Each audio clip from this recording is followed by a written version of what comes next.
Ok, bueno, buenas noches a todos, bienvenidos.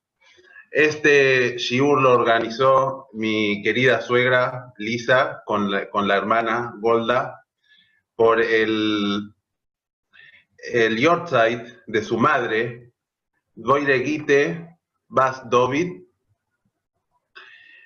que el Yortzeit es hoy. Hay algo muy interesante porque el Yortzeit de ella coincide con casi exactamente coincide con la finalización del ciclo de estudio diario del Mishneh Torah de Rambam, que también es mañana, es estos días. O sea que yo creo que no es una mera coincidencia, yo creo que tiene un significado, porque más aún coincide en el año que un familiar suyo, un nieto suyo, tradujo todo el Rambam al español por primera vez en la historia. Y estoy seguro de que desde arriba ayudó para que podamos hacerlo, porque realmente fue una tarea fácil traducir todos los días un capítulo del Rambam, si bien era un borrador, pero igualmente era una misión casi imposible. Así que estoy seguro que estuvo atrás de esto para ayudar, para que pueda llevarse a cabo. Así que seguro va a tener un gran Leilun Nishmat. El Mishneh Torah es una de las obras más importantes del judaísmo después de la Torah, ¿sí? Porque es la única obra de todo el judaísmo que resume toda la Torah oral en forma de halajot, de leyes. ¿Sí? Es la única obra que resume tanto las leyes cotidianas como las no cotidianas. Entonces, es una obra muy, muy importante. Y es la principal obra de Maimónides. Y es la única obra que Rambam Maimónides escribió en hebreo. Todas las demás obras las escribió en árabe y después fueron traducidas. Esta es la única obra que escribió en hebreo. Y hay una organización, o sea, en todo el mundo, gente de todo el mundo, en todos los idiomas, que estudian un capítulo por día de esta obra, que son 14 volúmenes, y al cabo de 3 años se termina. Todos estudian los mismos capítulos todos los días, y justo la culminación de todo este movimiento mundial de estudio de Mishneh Torah coincide este año con el Yortzeit de la abuela. Y por eso me gustaría estudiar el último capítulo de esta obra, que lo estudiemos juntos. Pero antes me gustaría compartir algunos datos históricos de la vida del Rambam que tienen que ver con el capítulo que vamos a estudiar.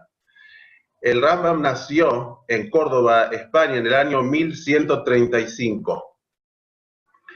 Después, cuando él tenía 13 años, se tuvieron que escapar de ahí porque había persecuciones, estaban los almohades que los perseguían y los querían obligar a convertirse a su religión, entonces se tuvieron que escapar. Tuvieron 11 años escapándose, escondiéndose, hasta que, bueno, se instalaron en Marruecos, en Fez, Marruecos, un tiempo, y después finalmente el Rambam, bueno, fueron a Egipto también, después fueron a Israel, y finalmente el Rambam se instaló en Egipto.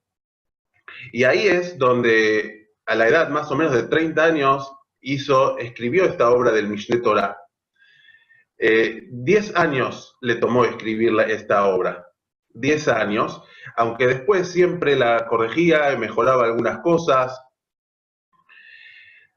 Hay una carta muy interesante que él le escribió sobre su vida sacrificada. Él tenía una vida muy sacrificada, dedicada al prójimo.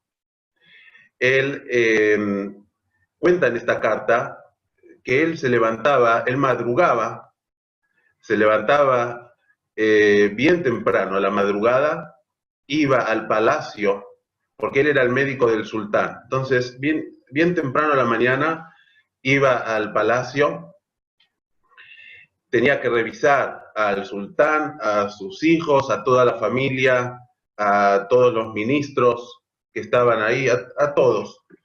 Y eso le demoraba varias horas le llevaba. Y cuando terminaba, iba a su casa, ya el mediodía o ya entrada la tarde, y cuando llegaba a su casa se encontraba que había muchísimas personas esperándolo para consultarle sobre médico. Él era un médico, entonces muchos iban por temas de medicina, muchos iban por temas rabínicos, por temas personales. Entonces él llegaba a su casa y pedía a la gente que lo disculpen un ratito, iba a comer algo, que era la única comida que él tenía en el día, y después sí empezaba a atender a todos. Atendía a todos y cuando terminaba tenía que, bueno, responder cartas que le llegaban sobre muchos temas. Tenía que, bueno, escribía cartas, también escribía sus libros, sus obras, las escribía, y a toda la gente que iba, él no les cobraba nada, era totalmente gratuito, no le cobraba nada a nadie. O sea, era su vida muy, muy sacrificada. Y después de todo eso, al otro día de vuelta, iba todos los días al palacio del sultán a atender y a revisar, todos los días iba. O sea que tenía una vida muy sacrificada y con todo eso, todas las obras que escribió y todas las cosas que hizo. Entonces, ahora sí, después de esta introducción, sí podemos estudiar el último capítulo de su obra. Y es el capítulo 12 de las leyes de Bilhot, Melahim u Milhamot, leyes de reyes y guerras.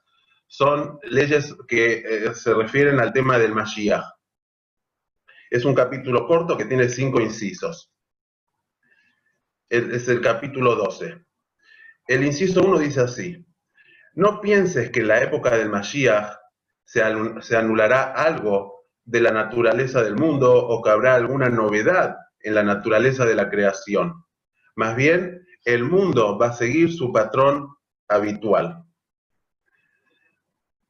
Ahora, lo que dice el versículo en Yeshayá, que el lobo va a vivir con la oveja, lo cual no es algo muy de la naturaleza, dice que eso es a modo de metáfora y parábola. Lo que en realidad quiere decir es que Israel va a vivir de forma segura con los perversos del mundo, que ellos son comparados al lobo y al tigre. Y todos van a retornar a la fe verdadera, no robarán ni destruirán, sino que consumirán lo permitido tranquilamente como Israel. Asimismo, dice el Rambam, que todas las cosas similares y los versículos similares escritos sobre Mashiach son metáforas, y en la época del Mashiach todos sabrán qué son esas metáforas y qué implican. Inciso 2.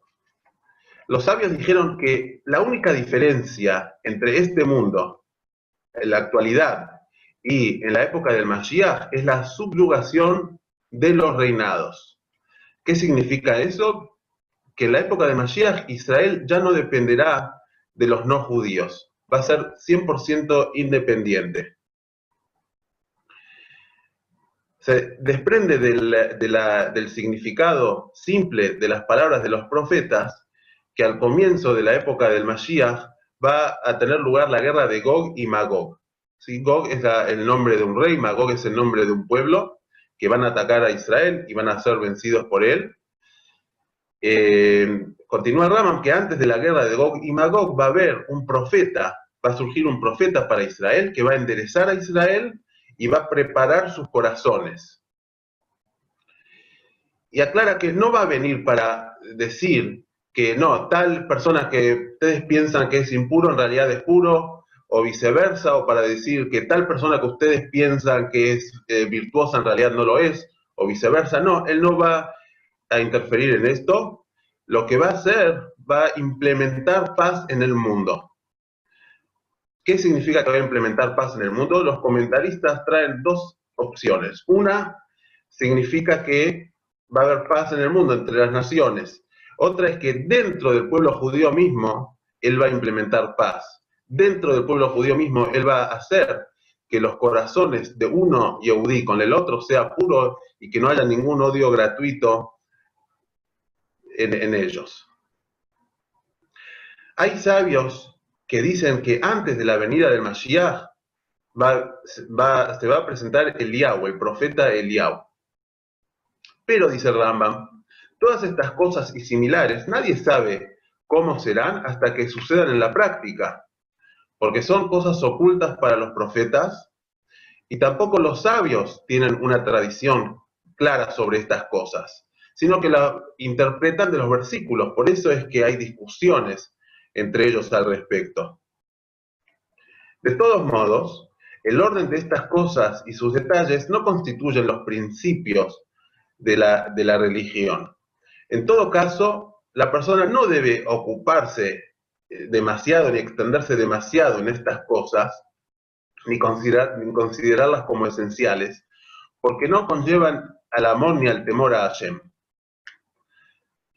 Algo importante que dice Rambam también en este versículo es que es importante no establecer fechas del Mashiach, ¿no? Es decir, el fin del exilio, el Mashiach va a venir en tal fecha. Incluso dice, los sabios declararon que expiren los espíritus de aquellos que calculan las fechas del fin del exilio. Esto es porque, claro, si se pone una fecha y esa fecha no se cumple, entonces eso obviamente va a generar decepción y problemas en la fe, ¿sí? Entonces por eso dice que no hay que establecer fechas. Más bien se debe esperar y creer en la concepción general del asunto, que el Mosías va a llegar y punto. El inciso 3 dice así: en la época del rey Mashiach, cuando se establezca su reinado y se unan a él todos los israelitas, el linaje de todas las personas, de todos los Yehudim, se va a establecer por intermedio de él, mediante el Ruach HaKodesh, que es el espíritu sagrado, la profecía. Entonces, primero va a definir el linaje de los levitas, ¿sí? Sabemos todos que hay 12 tribus y que hoy en día, en la actualidad, solo sabemos quiénes pertenecen a la tribu de Leví. Los demás no sabemos a qué tribu pertenecen. Entonces, primero él va a decir, va a asegurar, bueno, tal persona tiene el linaje de Cohen, tal tiene el linaje de Leví, y después va a pasar a definir el linaje de todos los otros Yehudim. Va a decir de qué tribu es cada uno y uno. Pero no va a decir, por ejemplo, si hay alguno que era mamzer, ¿sí? Un hijo ilegítimo, o era de linaje de esclavos o algo así, él no lo va a decir. Porque la ley es que cuando una familia se integró en el pueblo judío, ¿sí? Porque quizás alguien tenía un estado de estos, pero no era conocido, o era... Entonces, la ley es que cuando una familia se integró dentro del pueblo judío, ya esto debe quedar así y no se debe, ni el Mashiach lo va a tocar eso, ya eso queda así. Ahora, el inciso 4 habla de un tema muy interesante. Habla de un tema, ¿por qué se habla tanto del Mashiach? ¿Por qué los sabios y los profetas hablan del Mashiach y que esperan al Mashiach? ¿Qué hay? ¿Cuál es tanto ese deseo? Entonces, el inciso 4, el Rambam me explica eso. Dice, los sabios y profetas desearon la época del Mashiach no para gobernar sobre todo el mundo, no para subyugar a los no judíos, no para ser enaltecidos por los pueblos, no para comer, beber y alegrarse, sino para estar disponibles para estudiar Torá y su sabiduría, y que no haya nada que se los impida, y así poder merecer la vida en el mundo venidero. O sea que todo el deseo de que venga el Mashiach es para poder estudiar la Torá y dedicarse a eso de manera tranquila. Por último, el inciso 5 dice así: en esa época no habrá hambre, guerra, envidia ni peleas, porque el bien estará en abundancia y todos los manjares estarán en cantidad como el polvo de la tierra. La única ocupación de todo el mundo va a ser conocer a Hashem. Por ello habrá grandes sabios conocedores de las cosas ocultas, profundas, y van a captar el conocimiento de su creador de acuerdo a la capacidad de la persona. Como dice el versículo, la tierra estará llena del conocimiento de Hashem, así como las aguas cubren el mar. Y con esto el Rambam termina, con esto termina el Mishneh Torah.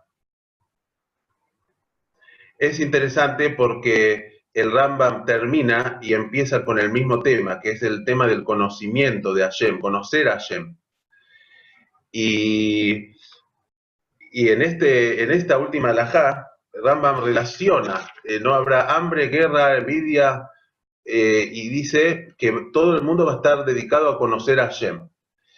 Y explican los comentaristas que esto tiene un significado. El significado es que cuando uno se dedica a conocer a Hashem, o sea, a mejorar, a estudiar Torah, a ser mejor persona, entonces automáticamente todas las otras cosas ceden, la guerra, la envidia, todo eso.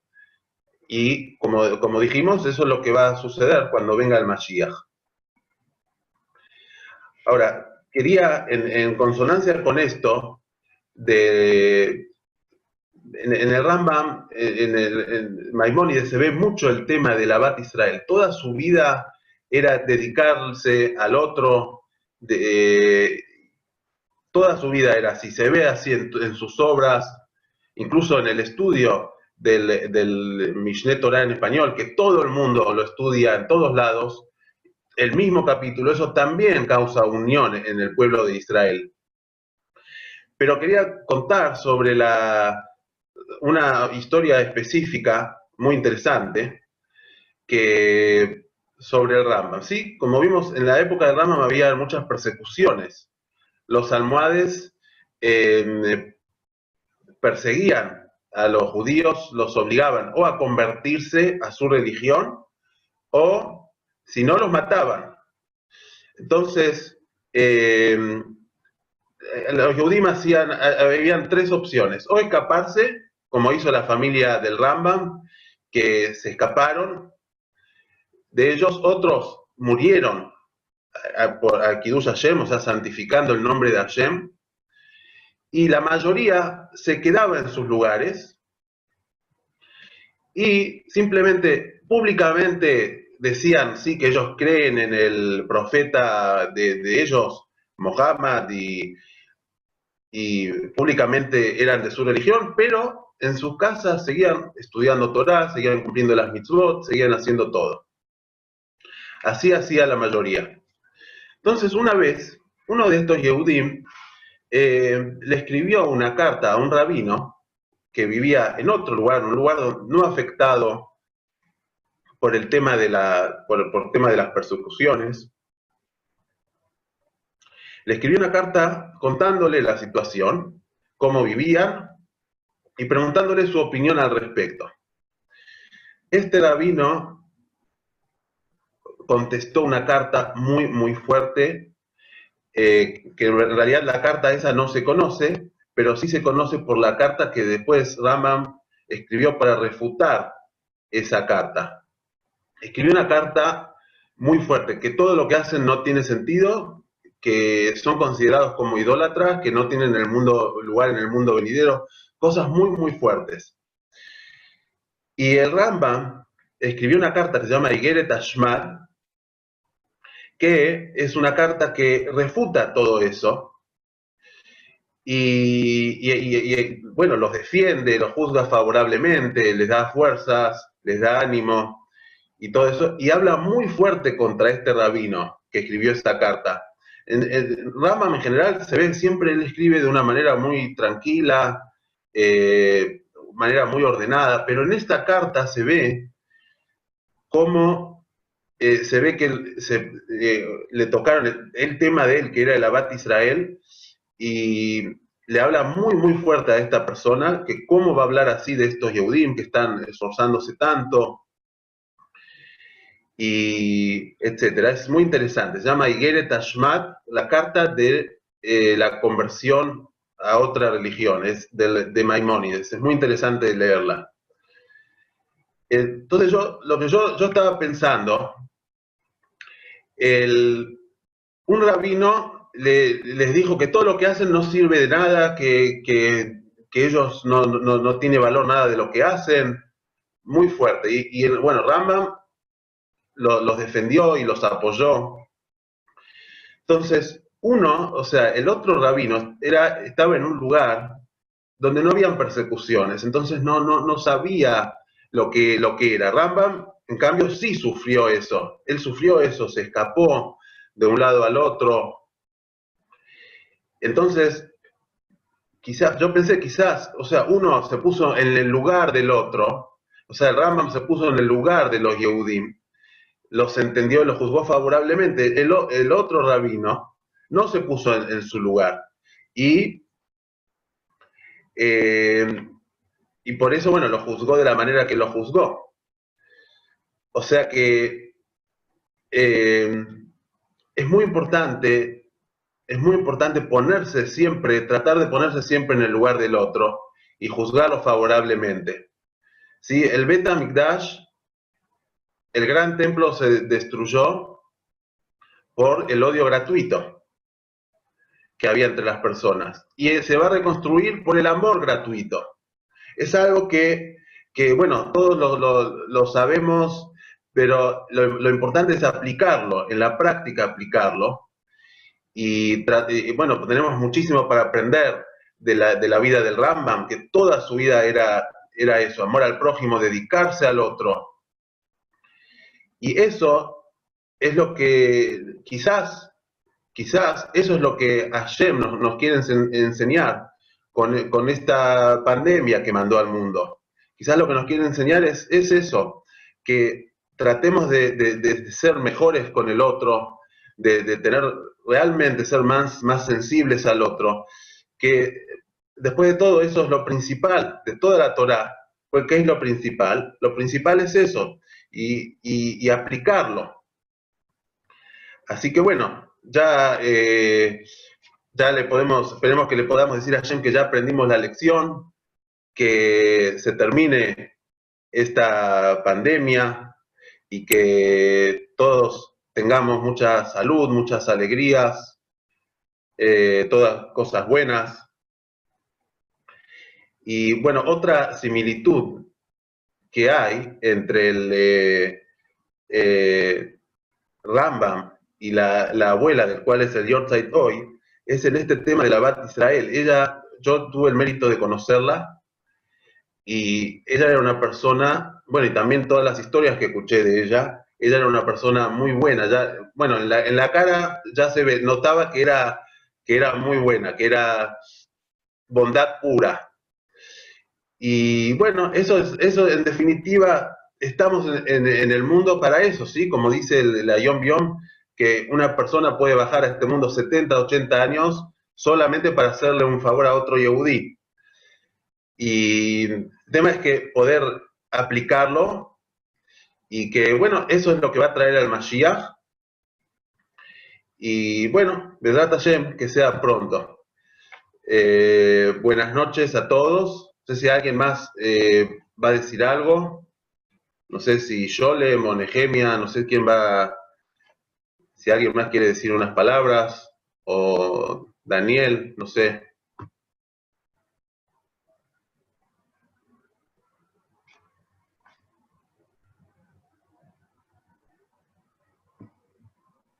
¿Cómo? Hola, ¿se escucha? Sí.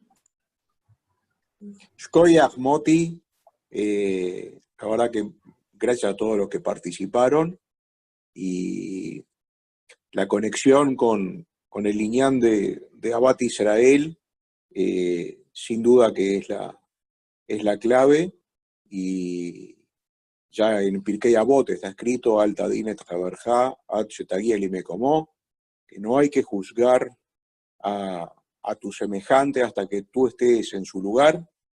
Y bueno, lamentablemente hay mucha gente que todavía parece que eso no lo tiene muy asumido, pero creo que, como dijo Moti, esto que estamos viviendo a nivel del mundo entero, que sirva para que los ratos de ocio la gente piense y incorpore esta idea, y seguro que de esto salimos fortalecidos, y como dijo Moti, que sea ya un tiempo propicio para la llegada del Mashiach y la redención, y bueno, y que todo Am Yisroel tenga una Geulá, una salvación, y a todos refuá, los que precisen, y todo lo mejor. Bueno, de parte de mi señora acá, Lisa, está muy emocionada y muy contenta, no es para menos.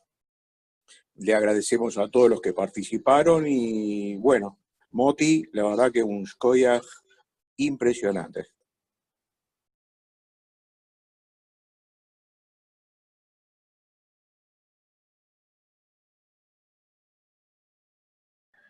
Bueno, a ver quién más va a decir algo.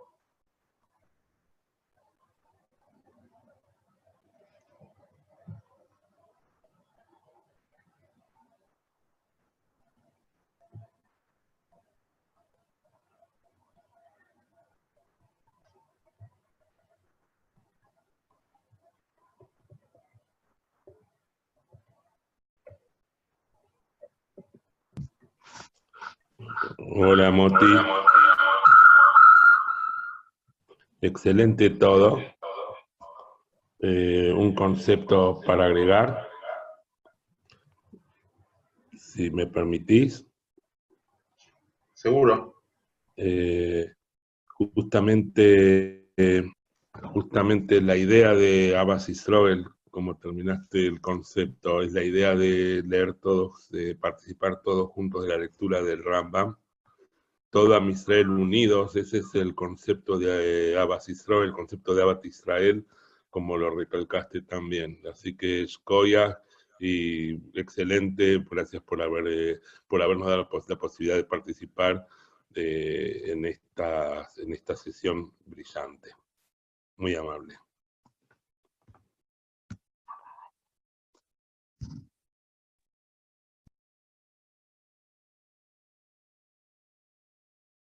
Bueno, a ver si la tía o Lisa dicen algo.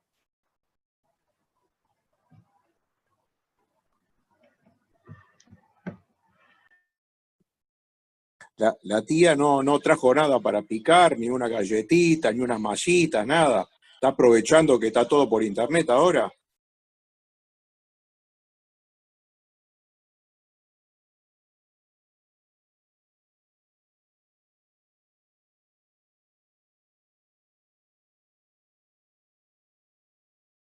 Hola.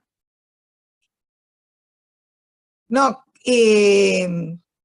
quiero agradecer enormemente por el aporte de Moti.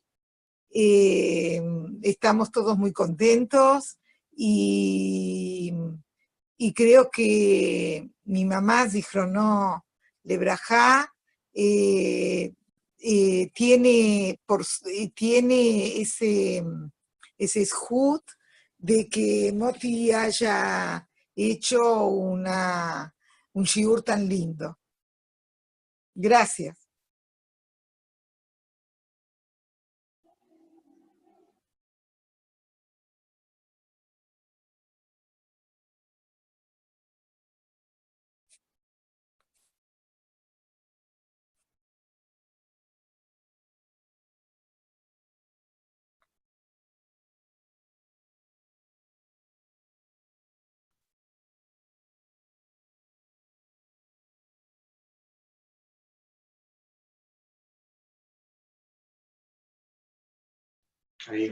Sí. Moti, ¿me escuchás? Sí, creo que sí. Sí. No, muchísimas Sí, gracias. se escucha.